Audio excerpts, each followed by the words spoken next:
Bonjour à tous, aujourd'hui les complexes avec travail sur les formes trigonométriques.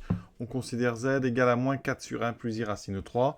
On va mettre z sous forme trigonométrique et calculer z au cube. La première étape, ça va être bien, de tout mettre en haut en utilisant l'expression conjuguée, donc en multipliant en bas par un moins i racine de 3. Donc en bas, vous fera apparaître le module au carré de 1 plus i racine de 3. Ça fera, en fait, si vous voyez, il y a une identité remarquable. 1 au carré, ça fait 1. Moins 3, donc ça fait 1 plus 3, ça fait 4. Très important à savoir faire. Quand on fait donc 1 complexe fois son conjugué, ça donne le module au carré. Module 1 plus 3, 4. 1. Donc au carré, il y a la racine qui disparaît. Et en haut, il vous restera donc moins 4 fois donc moins 4. Moins 4 fois moins i racine de 3, plus 4i racine de 3. On voit qu'on peut tout simplifier par 4. Il va me rester moins 1 plus i racine de 3. Maintenant, on va mettre ça sous forme trigonométrique. Alors, première étape, on calcule le module. Alors, on le connaît puisqu'on avait le dénominateur qui avait le produit donné 4. Donc là, on va retrouver 4. Mais sinon, c'est la racine carrée de la partie réelle au carré, donc moins 1 au carré qui fait 1. Plus la partie imaginaire racine de 3 au carré qui fait 3. On trouve racine de 4, donc 2. Une fois qu'on a ce nombre 2, on factorise z par 2.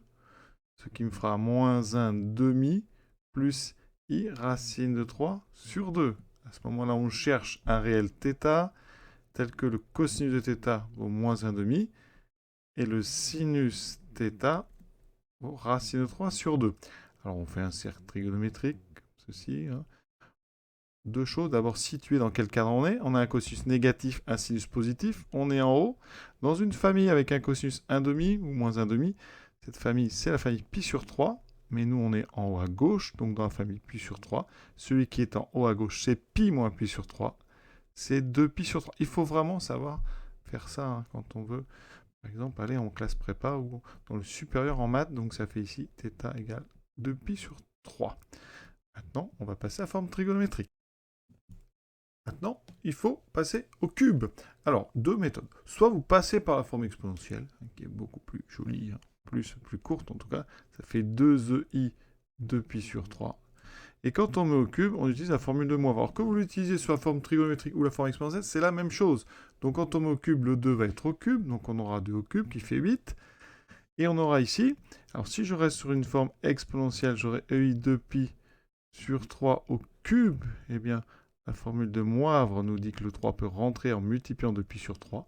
Et donc j'aurai 2pi sur 3 fois 3, c'est-à-dire 2pi.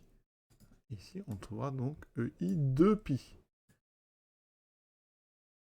1 et 8 de pi, ça vaut 1. Il me reste donc 2 au cube. Ça fait donc z cube est égal à 8. Autre méthode, vous restez sous une forme trigonométrique et vous utilisez la formule de Moivre directement.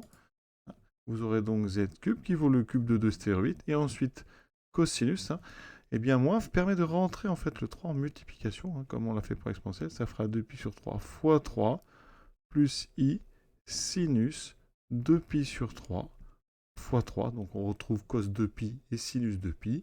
Cos de pi, vous voyez, ça fait 1. Sinus de pi, ça fait 0. Il reste 8 fois 1, donc il reste bien 8. Et l'exercice est terminé.